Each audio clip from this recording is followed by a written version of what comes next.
Vamos meditar na Palavra de Deus com a Núbia Siqueira. Vamos começar no capítulo 26 hoje. Depois, Agripa disse a Paulo: é permitido a ti que te defendas. Então Paulo, estendendo a mão em sua defesa, respondeu. Vamos nos lembrar que o capítulo 25 trazia a entrada grandiosa, cheia de pompa do rei e da sua irmã Berenice, e estava ali os mais poderosos de Israel. Eu não creio que isso aqui seja um tribunal, essa sala aqui, esse lugar que está tendo essa reunião, não creio que seja um tribunal, que me parece muito ali, Cesareia. Então, é como se fosse uma sala grande de banquetes, que se recebia as pessoas, que se fazia audiências, mas não é um tribunal, ele não está sendo julgado formalmente aqui. A gente não percebe isso, né? Mas, claro, por ter ali as autoridades, havia um peso em toda a fala de Paulo. Qualquer coisa que ele falasse, ou ia ser avaliado para o bem ou para o mal.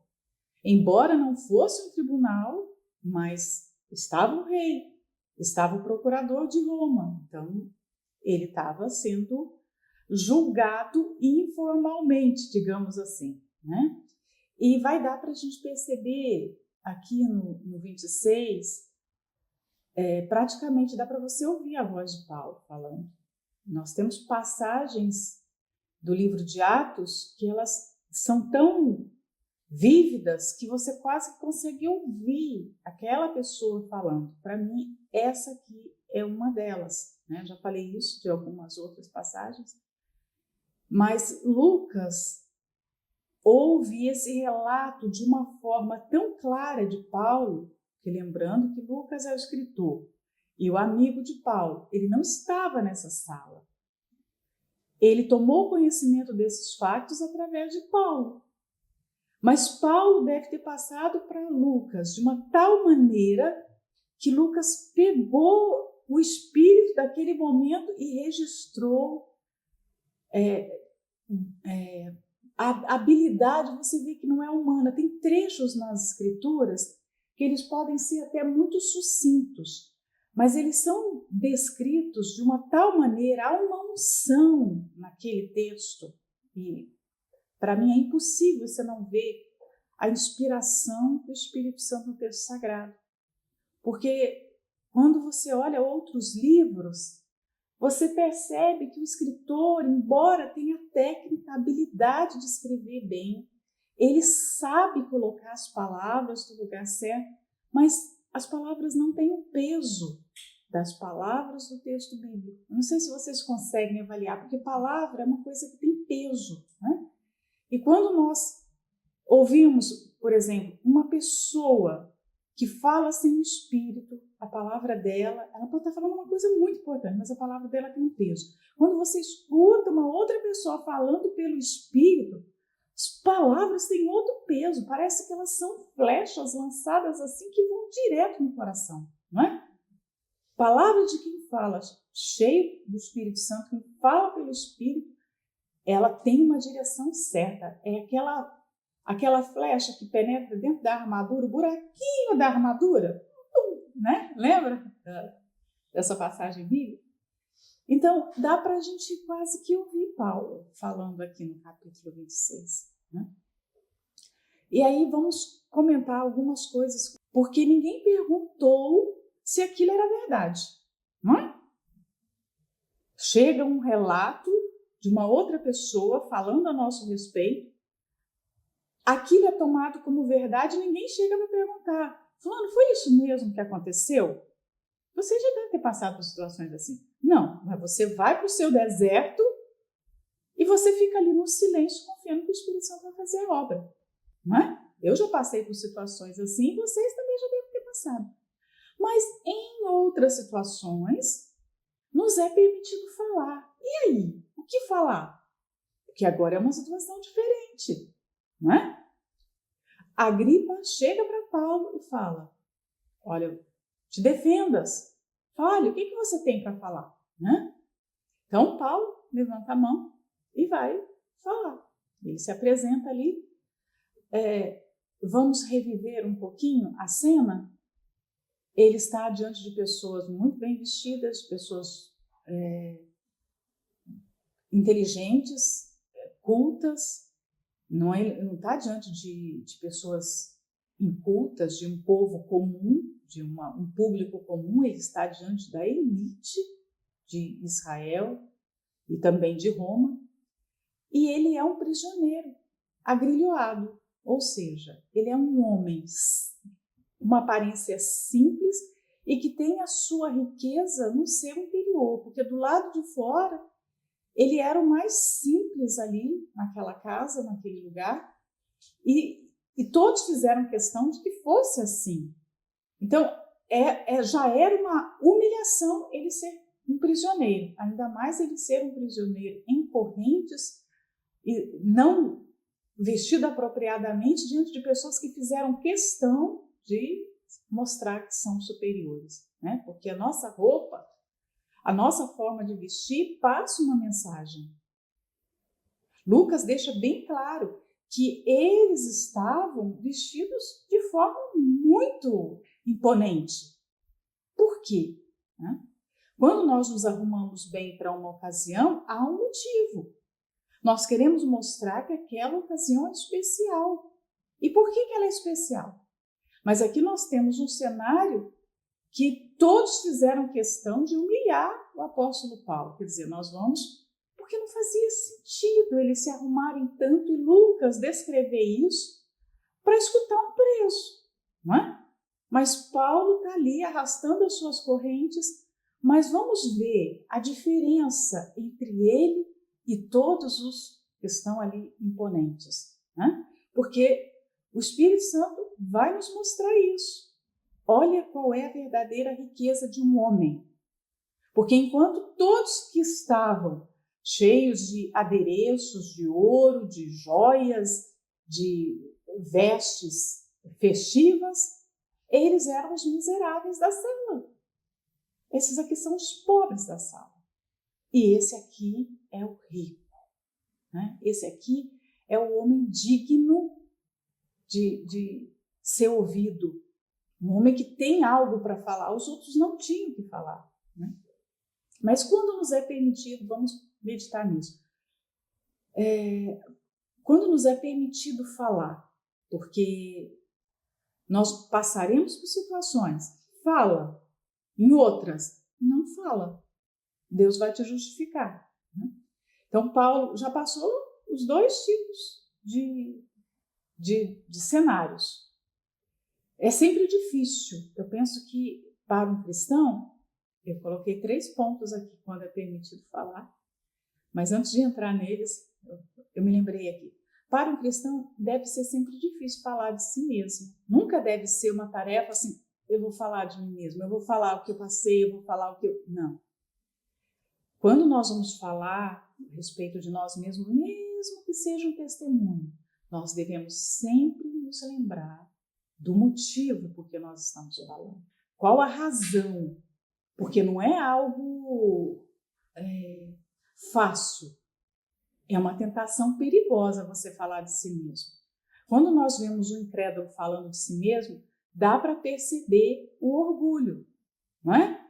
Você percebe claramente quando a pessoa fala, porque eu venci? Por exemplo, uma mulher que sofreu muito na vida, que foi traída, abandonada e criou os filhos, ela fala, mas você percebe, a história é bonita, mas você percebe a pontinha do orgulho. Eu venci, não é? As pessoas não fazem questão, falam, eu. O cristão não é assim. Qualquer coisa que a gente vá contar, que tem a nossa história, seja do passado, seja agora, do que a gente está vivendo no presente, cuidado com a forma de colocar, né? Então, antes de tudo, eu coloquei aqui um lembrete do número 1, quando nos é permitido falar. Antes de tudo, que seja para a glória de Deus, não para a nossa glória. Nunca fale nada que vai culminar algum tipo de lucro para você, para a sua pessoa, para o seu nome. Tem que ser para a glória de Deus. Vai ter que falar a respeito de si mesmo, de qualquer situação, é para a glória de Deus ou é para você? Por que você está falando aquilo? Nem todo testemunho é para a glória de Deus. Muitas pessoas testemunham porque querem contar que elas fizeram um grande voto, elas fizeram um grande esforço, elas tiveram uma atitude muito nobre. Isso parece que soa mais do que a parte de Deus fazer. Foi quando vai se contar o testemunho sobre o altar, a resposta do altar, o poder não está no sacrifício, no que a pessoa fez, mas na fidelidade, na bondade de Deus em responder, porque eu poderia ter feito qualquer coisa, não é? Eu poderia ter entregado a minha vida à morte, mas a grandeza não está no que eu fiz, mas no que Ele fez. Eu conto o que eu fiz, mas a força da mensagem não é o que eu fiz, é o que Deus fez. Porque ele não era obrigado a fazer, mas ele fez. Né? Então, é para a glória de Deus. O segundo, quando é permitido falar e é nos colocado como um dever. Imagina, se o bispo chama e fala sobre essa situação, e você, não, eu não falo, pronto, aquilo virou uma desobediência. Porque foi falado para você falar, então é para você falar, não é? Então, se tornou um dever. Então, eu preciso falar. Foi colocado ali a oportunidade, porque o que vai ser falado vai esclarecer uma situação que precisa ser esclarecida. Pronto. Então, é o meu dever. Aí eu não posso cometer o erro de, quando não é chamado a falar, querer falar. E quando é para falar, eu não quero falar. Como pode isso? Né? Então, olha como nós, muitas vezes, desobedecemos a Deus. Então, foi falado, foi dada oportunidade, são situações, gente, que nós vivemos na obra de Deus, nós precisamos saber, né? Então, houve uma calúnia, houve um problema que envolve um grupo de pessoas. Então, alguém vai esclarecer sobre aquela situação. Alguém ali tem uma parte importante da história. Então, fulano, vem aqui, fala. Não, eu não quero falar. Não, você está negando ajudar na obra de Deus. Você está negando trazer a contribuição para que uma situação seja resolvida, né? E eu coloquei aqui como um terceiro ponto. É quando nos é permitido falar para testemunhar o Senhor Jesus. Era o caso de Paulo. Ele está vivendo a experiência aqui que ele mais desejou. Falar de Jesus, compartilhar a sua fé. Ele vive para isso. O apóstolo Paulo não tem outro objetivo de vida a não ser testemunhar Jesus. Então, ele está feliz porque ele está tendo a oportunidade de testemunhar o Senhor Jesus. Ele está diante daquelas pessoas, ele não se acovarda e ele vai fazer o que é preciso fazer. Falar a respeito da sua experiência de fé. Então, a tentação humana, porque eu vejo como uma tentação que todas nós enfrentamos. Há sempre uma tentação de nos defendermos, mas de nos defendermos na carne. De falarmos a respeito do que nós fizemos, mas na carne. E aí a coisa se torna um pecado, né? Vamos ver aqui, né, no 26, qual foi o conteúdo da fala de Paulo, né? Nós falamos agora das motivações, por que é que ele falou e quando nos é permitido falar, mas nós vamos falar também, nós vamos ver aqui também, vamos falar do conteúdo do que ele falou. Por que ele falou, por que ele usou essa palavra, por que ele foi lá nesse ponto da sua vida, nós vamos perceber isso. Ou seja, ele faz da sua autodefesa uma pregação, né? Porque tudo que aconteceu aqui parece que é uma conversa dele com o rei Agripa, com um público ouvindo, um público de poderosos ouvindo, mas não se torna uma pregação. Então nós podemos, durante o nosso dia simples, durante a nossa ida ao mercado, também fazer uma pregação. Pessoas simples podem ser alvos da nossa pregação. Não é só o pastor que é um pregador. Todos nós somos pregadores. Nós, mulheres aqui, nós somos pregadoras. Pregamos o reino de Deus. Lembra que eu falei aqui que é pregação? O que é pregar alguma coisa? Quando você pega um prego, pega um martelo, você vai ali, estou pregando.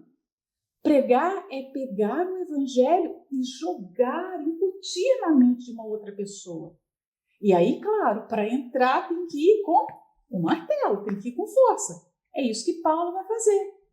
Parece que ele está se defendendo, não é? E algumas Bíblias, nós veremos esse texto, esse título para esse texto, né? A autodefesa de Paulo. Mas não, a sua autodefesa vira uma pregação. Então, até quando nós estamos fazendo coisas comuns, de repente estamos com a nossa amiga fazendo um bolo, aquela conversa pode se transformar numa pregação. Você pregou. Então, todo o nosso dia pode estar cheio de pregação. Você prega aqui, você prega ali, você prega acolá, você prega para cristãos, você prega para crentes. E não pense que a companheira de obra não precisa de uma pregação. Hoje, parece que o meio evangélico é o que mais precisa de pregação, né? Nós estamos tendo que evangelizar os evangelizados. Nós temos que pregar para os que já ouviram muito, né? O 2. Tenho-me por feliz, ó rei Agripa, de que perante ti haja hoje de defender de todas as coisas de que sou acusado pelos judeus. Eu gosto muito do início dessa frase. Olha o que ele fala. Tenho-me por feliz. Ele falou aqui, eu estou alegre de estar aqui. Esse é Paulo, né? Qual pessoa começaria a sua autodefesa? Eu estou feliz de estar aqui, não é? Quem? Normalmente, quando nós estamos enfrentando um período difícil da vida, uma fase de dor, de sofrimento, nós já externamos tristeza, né? A gente começa a nossa fala já de um modo pesado. Nós estamos tristes, revoltados, chateados com aquela situação, sabe? A revolta é algo bom, positivo, mas nem todas as pessoas entendem quando ter revolta ou não. Paulo poderia falar assim, eu estou revoltado de estar aqui. Mas ele estaria pecando, porque foi Deus que o colocou ali. Então, como que eu vou me revoltar contra Deus?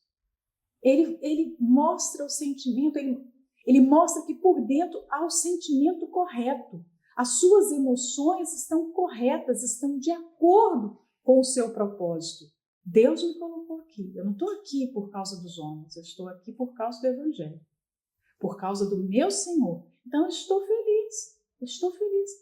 Agripa não deve ter ouvido isso de ninguém. Nenhum preso deve ter chegado para ele e começado a falar, olha, estou muito feliz de estar aqui. Porque ninguém está feliz na prisão, mas Paulo estava. E quando ele escreve para a gente lá, a carta era para os filipenses naquela altura, mas hoje é para nós, quando ele escreve aos filipenses, ele ordena, alegrai-vos. Ele ordena alegria. E esse homem alegre, feliz, ordenou que todos os demais também fossem felizes, mas ele falou isso de dentro da prisão. É muito fácil eu falar para você, não, seja feliz, seja satisfeita na obra de Deus, se eu estivesse num patamar que eu não passasse nada. Que eu, olha, não sofro, a minha vida é só de abundância, a minha vida é só de alegria. Então, eu ordenar que as pessoas sejam felizes a partir do meu ângulo de vida, feliz e abastada, seria fácil. Você fala assim, mas ela fala isso porque ela não passa nada. Não é? Agora, Paulo falasse alegre de dentro da prisão, se alegre, tendo marcas e marcas no corpo, sirvam a Deus dessa forma ou de tal forma, Mas alguém que estava servindo entre correntes, entre grilhões, carregando o peso dos grilhões nos seus pulsos, nos seus pés. Aí você para, não, eu tenho que ouvir o que esse homem realmente está falando e está mandando, porque ele tem autoridade para falar isso, né? Então, Paulo já começa falando que ele tem motivos para ser feliz. E vamos agora pensar. Aquelas pessoas moravam em palácios, tinham serviçais à sua disposição, tinham as melhores iguarias para se alimentar, tinham lazer, tinham segurança, tinham tudo, mas elas não eram felizes, porque elas não tinham Jesus. Ele estava diante de um público infeliz e ele tinha certeza disso. Hoje, quando nós abrimos a internet, as redes sociais especialmente, nós temos a mostra, um grupo de influenciadores, de celebridades, de ricos e poderosos que mostram a razão da sua felicidade. Eles estão nas baladas, nos palácios, nos lugares mais bonitos, eles viajam, eles estão aqui, acolá, uma hora eles estão na Índia, outra hora eles estão na África fazendo safari, em outros momentos eles estão assistindo a orquestra mais famosa do mundo, e você pode olhar aquilo e você pensa assim, poxa, como essas pessoas são felizes. Não, elas são infelizes. O público de Paulo era infeliz. Ele era o feliz, o único feliz naquela sala, né? Então, nós não podemos cair no marketing do diabo. Eu me lembro uma vez de ter ouvido uma pessoa que trabalhava com um homem muito rico, mas muito. Ele trabalhava com um jogador de futebol super, mega milionário. E ele estava com seu relógio caríssimo, porque os relógios, assim, e é só mais um dos relógios caríssimos, porque ele tem muitos relógios assim, e a pessoa que estava fazendo o serviço estava lá com o seu relógio bem baratinho, né? Relógio desbotado, machucado já, né? Aqueles que tem pulseira de plástico, assim, né? E esse jogador perguntou, você tem outro relógio, não sei esse? Não, tenho, mas não é igual a esse, tipo, não é muito diferente desse, não. Ele falou, você é feliz? O que você faz para ser feliz? Era uma pessoa muito simples, que está prestando um serviço simples para alguém que tem tudo. Tem iate, tem muitas casas, mansões em várias partes do mundo, que tem milhões e milhões de seguidores nas redes sociais e que está todos os dias mostrando a sua vida. E aquela pessoa falou nitidamente, assim, claramente, eu não sou feliz. O que você faz para ser feliz? Porque eu queria ser feliz assim. É isso que acontece no mundo. Não inveje a vida de ninguém. Você pode abrir o Instagram e ver aquela vida perfeita, mas por detrás daquela vida perfeita há o sofrimento e a dor de alguém que não teve o seu vazio existencial preenchido. E quando existe esse vazio, ninguém é feliz. Você pode colocar o iate, você pode colocar a mansão, você pode colocar o relógio de 100 mil euros, você pode colocar o carro, o Porsche, você pode colocar a mulher mais bonita, o homem mais interessante, você pode colocar bastante conhecimento, você pode colocar tudo, isso é nada perto do vazio de Deus. Né? E enquanto aquela pessoa que não tem nada disso, mas tem Jesus, ela é feliz. Só isso. Aí alguém pergunta, mas o que você faz para ser feliz? Não faço nada, eu só tenho Jesus. Não é? Eu tenho meu Senhor, Ele mora aqui dentro. Quando Ele mora aqui, pronto. É a alegria completa. Né? Então, a alegria de Paulo em estar ali não era uma alegria por gratificação, eu vou ser recompensado. A alegria de muitas pessoas nesse mundo hoje é a alegria por receber algo. Bom, se eu recebo isso, então eu estou feliz, eu estou realizado, porque Eu luto por isso e agora eu alcancei. Não é uma alegria de alcançar algo nesse mundo. Não sei se vocês percebem isso, mas o homem vive no mundo como aquele ratinho naquela rodinha o tempo todo, no mesmo círculo, né? Tadinho, vocês não têm dó daquele ratinho? Tadinho dele, né? Ele não sai do lugar, ele faz um grande esforço, mas ele não sai do lugar, ele está no mesmo lugar. Aquilo não produz nada. Na sua mente pequena, ele pode achar que vai chegar em algum lugar algum dia, mas ele não chega em lugar nenhum, né? Assim são as pessoas. Elas estão sempre correndo atrás de alguma coisa. Elas querem uma roupa melhor, elas querem um emprego melhor, elas querem um carro melhor, uma casa maior. Elas estão sempre querendo algo, mas elas nunca se realizam com aquilo, porque o poder das coisas materiais é tão pequeno e a gente experimenta isso num grau menor, porque, um exemplo, uma roupa que você quer muito, você vai lá e compra. A roupa é muito bonita no primeiro, no segundo dia, na primeira, na segunda vez que você usa, e depois parece que ela perde o encanto, a beleza. Elas estão numa roupa comum, você já não consegue ver a mesma coisa. É como uma história contada 2 vezes, 3 vezes, você já não consegue. A primeira vez foi maravilhosa, a segunda vez o seu cérebro já desliga um pouquinho, porque ele não quer ouvir. Não é assim? Acontece com você? Parece que desliga. O filme, pela segunda vez, parece que a metade do cérebro se recusa a assistir. Não é? Automático. E você fica assim, não, eu quero ver de novo, eu quero pegar. Mas o seu cérebro já está ali. Não tem mais graça, não tem mais graça. Porque tudo aqui no mundo é assim. Perde a graça. Né? Então, as gratificações não devem ocupar o nosso sonho maior, o nosso objetivo de vida. Porque as gratificações vão ter uma fatiazinha vão nos dar uma fatia de satisfação passageira. Né? Paulo também não está feliz ali porque ele vai ter a oportunidade de limpar o seu nome. Né? Olha, eu agora, Agripa, estou feliz porque eu vou colocar as coisas no lugar. Muitas vezes a gente fala, nos é dada a oportunidade de falar, e a gente usa essa oportunidade porque agora eu vou limpar o meu nome.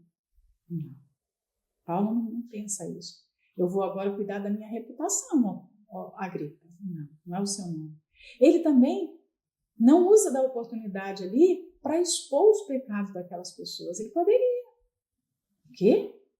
Paulo, tendo o dom da palavra como ele tinha, e cheio do Espírito Santo, do discernimento, ele poderia chegar e falar, é isso, é aquilo outro, e apontar os pecados de todas aquelas pessoas. Mas ele não faz isso. Como o Senhor Jesus também não fez. Ele, diante dos seus acusadores, ele poderia expor quem eram de fato aquelas pessoas. Mas ele não faz. Né? Então, Paulo não usa a oportunidade para botar o dedo na cara de ninguém. Então, é permitido falar? Você vai falar para botar o dedo e acusar as pessoas? Para tentar diminuir a sua falha, o seu erro e mostrar que se você falhou por causa daquela pessoa que fez isso ou fez aquilo? E ele não fala porque ele quer ser livre.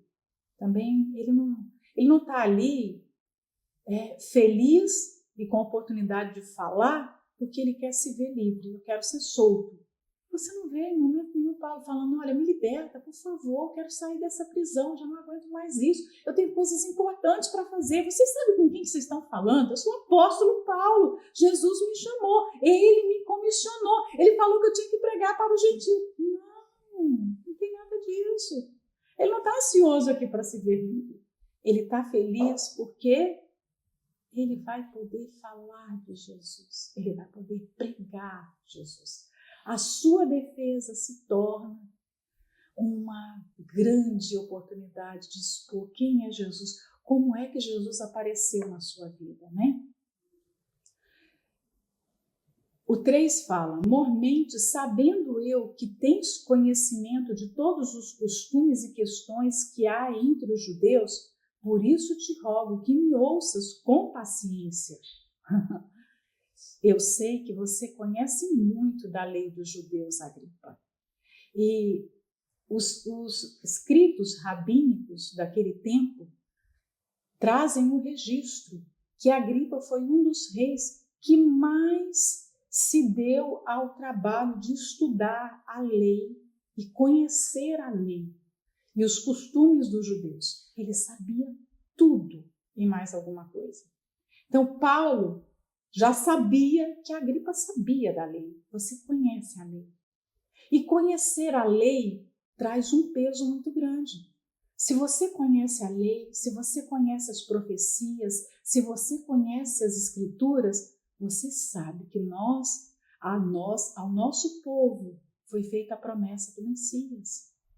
E ele vai falar do Messias, ele vai falar de Jesus, né? Então, Agripa não era um ouvinte qualquer. Paulo já deixou bem claro, eu sei que você conhece a palavra. Quem conhece a palavra não vai ser julgado como quem não conhece, né? Quem conhece a palavra carrega em si o peso de responder à altura, de acordo com o conhecimento que tem. Então, Paulo aqui enquadra, né? Ele está enquadrando Agripa. Eu sei que você conhece a palavra. Muitos aqui nessa sala podem não conhecer, especialmente dos romanos, especialmente Festo, né? Eles não conhecem a palavra, mas você conhece. E muitos judeus que estavam ali, os religiosos, também conheciam, né? E ele fala que ele faz um pedido. Me ouça com paciência. Me ouça com paciência. Eu preciso realmente pedir que o incrédulo tenha paciência para ouvir a palavra de Deus. Mas eu não preciso pedir para um cristão que tenha paciência. Por exemplo, se um pastor, uma esposa de pastor, um obreiro, está impaciente diante da palavra de Deus, tem alguma coisa muito errada ali dentro daquele coração. Porque quando uma pessoa ama a palavra, ela tem prazer de ouvir a palavra, ela nem vê o tempo passar, não é? Ela nem percebe que está passando ali, que ela tem outras coisas para fazer. Ela entra no mundo da palavra e ela fica ali. Se deixar, ela quer ficar o dia inteiro só, não é? Se deixasse, fala sério, se deixar, você só quer estudar a palavra, você só quer se relacionar com Deus, você quer ficar falando com Ele, você quer estar no mundo de Deus o tempo todo. A gente nem quer ir trabalhar, não é assim? Mas para uma pessoa carnal, para uma mente carnal, é preciso quase que exigir. Olha, tem um pouquinho de paciência, eu vou começar a falar aqui agora, né? Uma pessoa carnal, você tem que falar, venha para a meditação, porque a meditação é importante, porque sozinha ela não consegue perceber que aquele é um momento muito especial, que aquele é um banquete. Para uma pessoa carnal, você tem quase que amarrar ela na cadeira para ela ficar quieta. Olha, não mexa no telefone agora, não. Se desliga. Esse é um momento especial. Não é assim a luta do pastor quando ele está pregando? Por favor, gente, faça um silêncio. Não conversa agora, é hora da palavra. Não é? Você tem que falar isso para as pessoas que são novas na fé. Porque você agora está na casa de Deus. Aqui é um santuário. Deus vai falar contigo. Então, acaba com todas as outras vozes, silencia essas vozes, não é assim? Então Paulo está pedindo paciência, e hoje em dia às vezes a gente está tendo que pedir também paciência. Olha, paciência, é só 1 hora, o culto só tem 2 horas. Imagina se essas pessoas fossem ouvir aquela pregação de Paulo que começou num dia e acabou no outro dia, não é? Ia ter que colocar uma corrente no banco, né? Então vamos para o 4.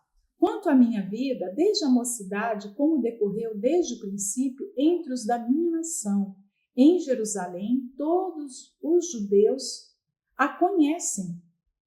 Ou seja, Paulo vai agora voltar ao passado, ele vai falar desde a sua mocidade, desde muito novinho, em Jerusalém.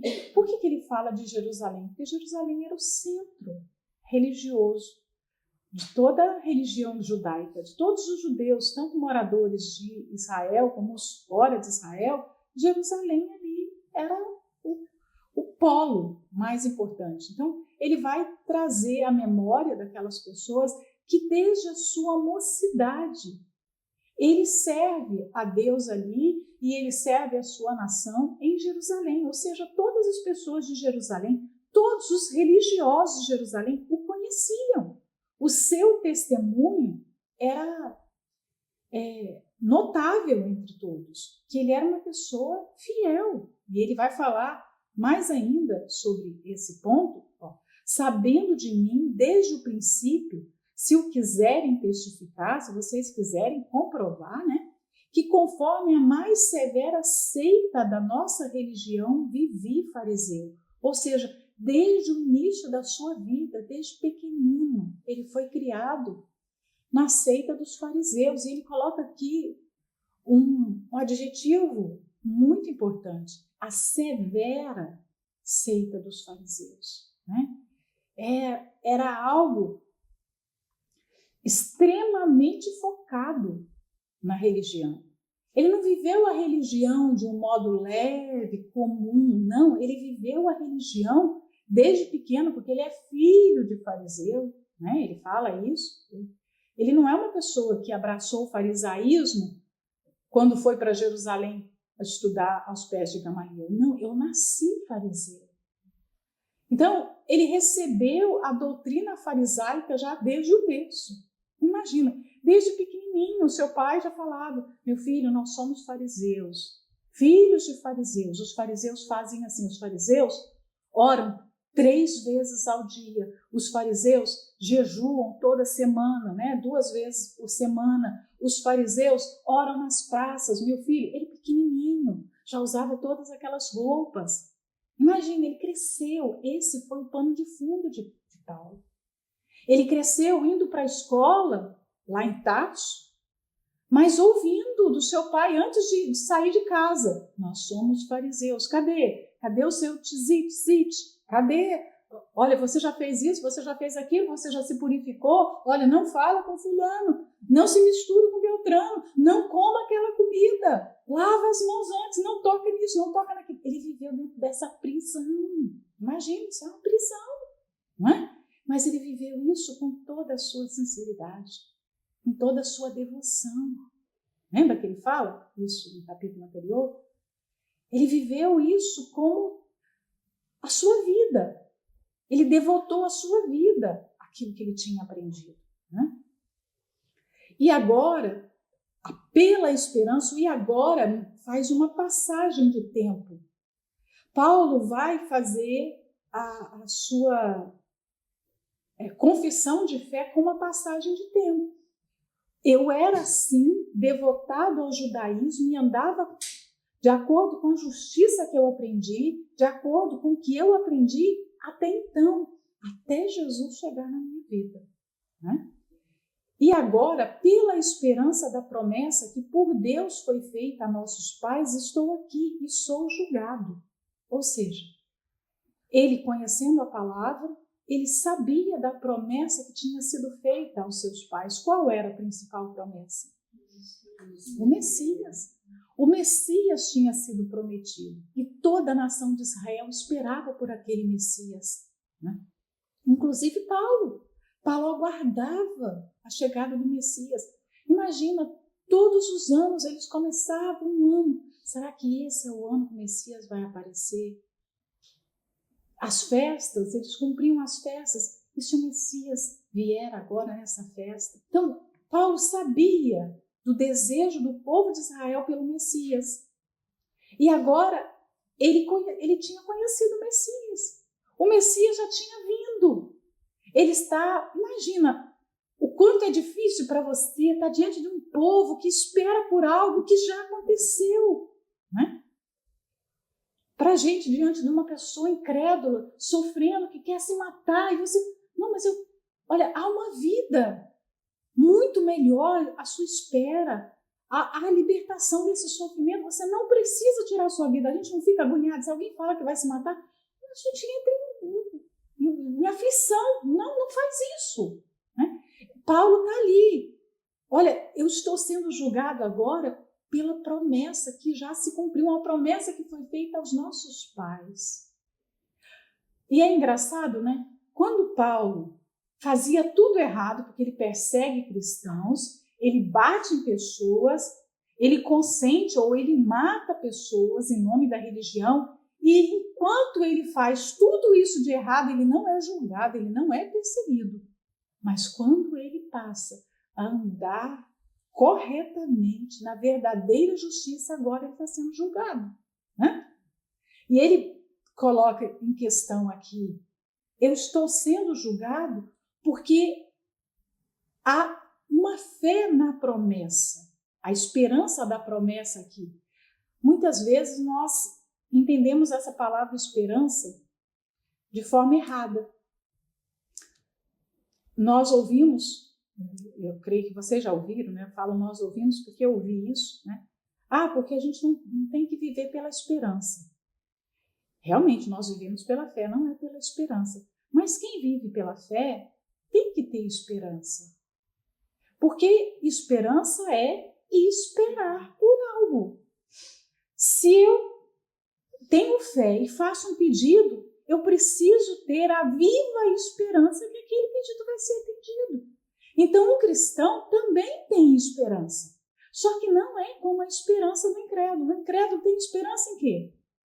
Vai começar o ano? Então, porque é ano novo, vida nova. Porque esse governo foi eleito e eu tenho esperança que agora as coisas vão melhorar. A esperança do incrédulo porque é uma nova semana, é porque é um novo governo, é porque eu conheci uma pessoa influente, não é assim? Então a esperança do incrédulo é uma esperança que se desvanece, que acaba, que nunca vai se cumprir. Passa-se a vida toda com aquela esperança, não é? E não acontece nada. Tem esperança que o meu familiar vai mudar. Como? Mudar assim, do nada? Não. Ninguém muda do nada. Então aquela pessoa fica a vida inteira esperando. Eu tenho esperança que o meu filho saia do vício. Não. A esperança só é realmente proveitosa quando ela vem da fé no Senhor Jesus. Então Paulo fala que ele tinha esperança. Ele não era um homem sem esperança. Mas ele tem a viva esperança que Pedro fala lá na sua carta, né? O 7, a qual as nossas 12 tribos esperam chegar, servindo a Deus continuamente, noite e dia. Por essa esperança, ó rei Agripa, eu sou acusado pelos judeus. Então, ele fala das 12 tribos de Israel. Imagina, todo o povo em Israel vivia a esperança do Messias. O Messias vai chegar. E eles viviam ali servindo a Deus de dia e de noite, esperando que o Messias fosse chegar. E eles tinham rituais e têm até os dias de hoje. Você imagina, se para Paulo já era um sofrimento falar com um povo que estava esperando o Messias, que já tinha vindo, imagina se ele estivesse hoje. Gente, o Messias veio há 2000 anos atrás. Ele já veio, ele já está perto de voltar e vocês estão aí nos rituais à espera desse Messias, né? Mas ele fala, eu, ó rei Agripa, sou julgado agora dessa esperança, porque a esperança de Paulo já não era mais só uma esperança de vinda do Messias, já era uma esperança da volta do Messias, né? Paulo passa a viver, você vê que nas cartas dele aos Tessalonicenses, nas partes das cartas que ele fala sobre a volta de Jesus, ele fala claramente que ele espera por aqueles dias, né? É um homem que vive o anseio agora de dia e de noite para o retorno do Messias. Pois que julga-se coisa incrível entre vós que Deus ressuscite mortos? Ou seja, eu estou sendo julgado porque eu creio na ressurreição dos mortos? Vocês acham que não existe ressurreição? Imagina. Pessoas que tinham a palavra, que sabiam da palavra de cor, que viviam a religião de dia e de noite. Agora essas pessoas não acreditam na ressurreição. Como pode? Vocês acham incrível que aconteça a ressurreição? Eu estou sendo julgado porque eu creio na ressurreição? Olha que coisa incrível, né? O Messias já veio, já morreu e já ressuscitou. E eu acredito nisso. Lembra que Festo fala, tem um certo homem aqui que acredita num tal de Jesus que morreu e que agora está vivo.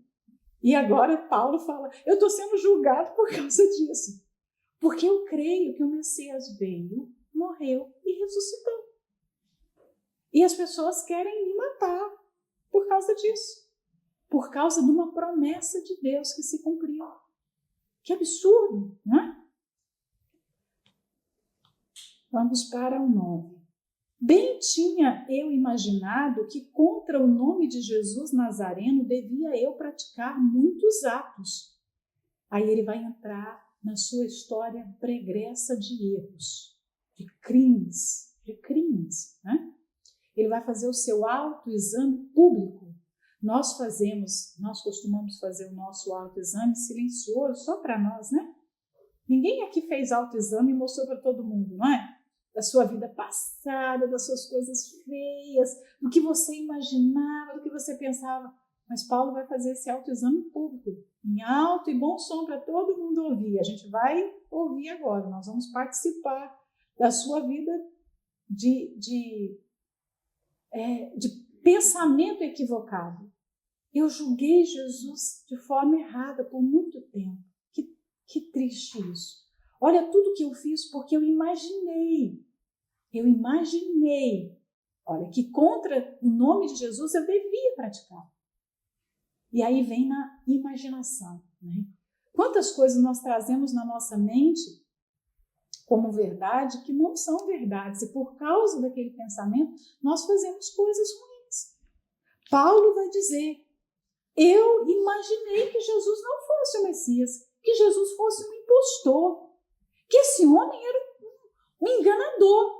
Então, porque eu imaginei isso, eu passei a perseguir Jesus e todos os seguidores de Jesus. Olha isso, gente. Eu imaginei uma coisa e por causa dessa minha imaginação errada, desse meu pensamento errado, eu trilhei um caminho de erro por muitos anos. E nós sabemos que Paulo se machucou. Nessa caminhada, ele se machucou. A visão vai apontar um caminho. De acordo com o que nós pensamos, nós vamos tomar um caminho. Todas nós estamos tomando um caminho agora, de acordo com o que nós pensamos. Cada pessoa tem um pensamento. Cada pessoa vai abraçar uma imaginação. Nós somos seres que têm uma capacidade incrível de imaginar as coisas. Fomos criados assim. Nós imaginamos. Nós vemos as pessoas e nós já criamos um conceito.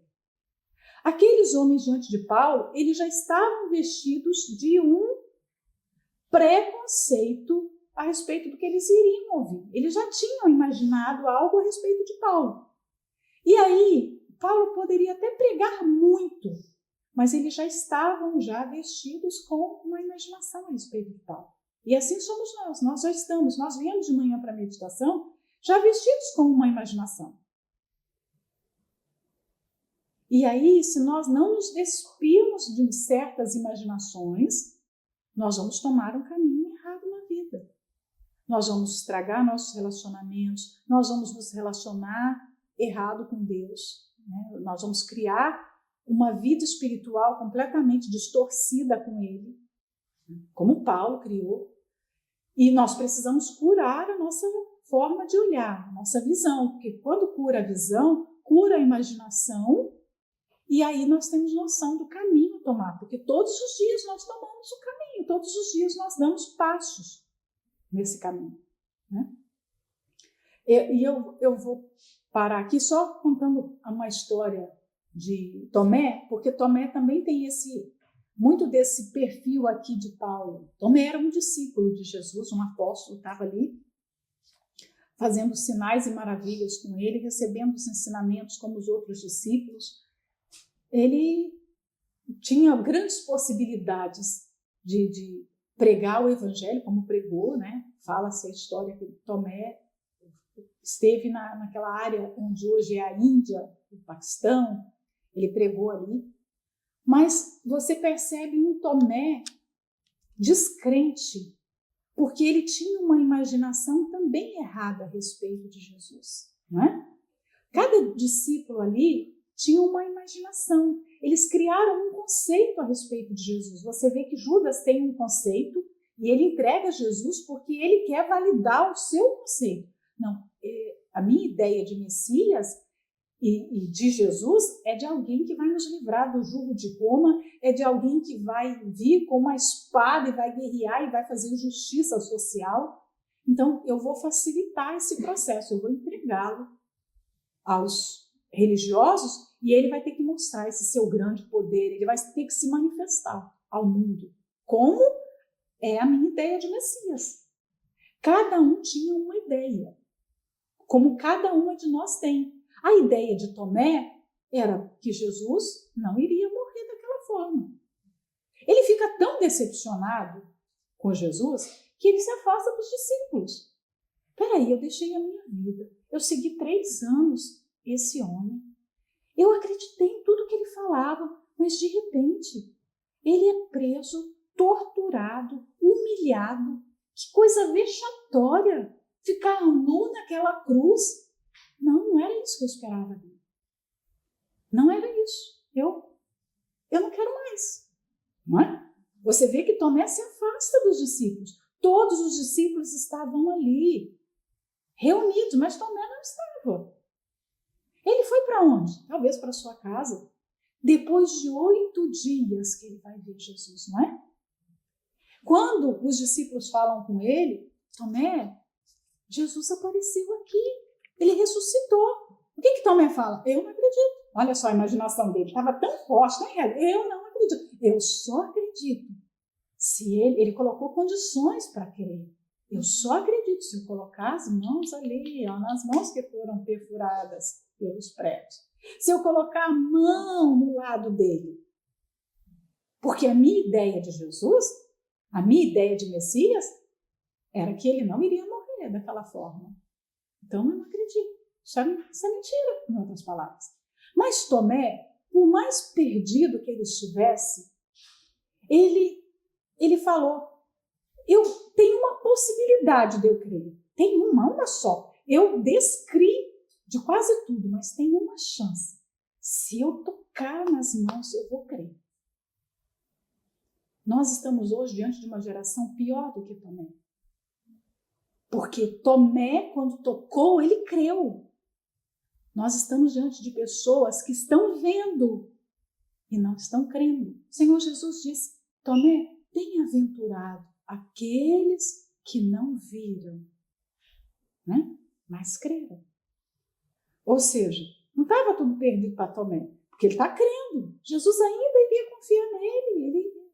Ele seria ainda um instrumento nas mãos do Senhor. Mas, bem-aventurado aqueles que não precisam passar por esse processo. Então, o que dizer das pessoas que até tocando, até vindo, ouvindo, percebendo, não creem? Vão pelo caminho da desobediência. O que Jesus falaria para essas pessoas? Né? E eu vou terminar assim, porque muitas vezes nós, por criarmos uma imaginação e não nos libertarmos dessa imaginação errada, nós passamos a lutar contra o nome de Jesus. Nós não queremos. Paulo não queria lutar contra Jesus. Ele não queria lutar contra o Messias, mas o seu pensamento errado o fez. Então, pensa bem qual tem sido a sua visão sobre Jesus. Quais têm sido as suas referências de Jesus? Como você tem olhado para ele, para a obra dele? Para as pessoas. Porque de acordo com o que você imagina, com os conceitos que já estão aí, dentro de si, é a forma como você vai lidar com tudo que está do lado de fora. É o caminho que você vai tomar. Não é o que você fala só. Não, eu não vou tomar esse caminho. Não. Você pode falar que não vai tomar. Mas o seu interior que vai determinar que caminho você vai tomar.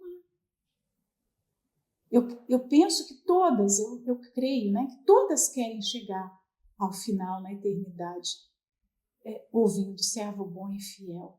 Entra no gozo do teu Senhor. Todas nós queremos ouvir, a gente sonha ouvir isso. Mas o caminho que nós estamos tomando é que vai dizer se nós vamos chegar a esse lugar ou não. É o caminho, se nós estamos no caminho. Então, vamos terminar. Deus abençoe a todos, tá?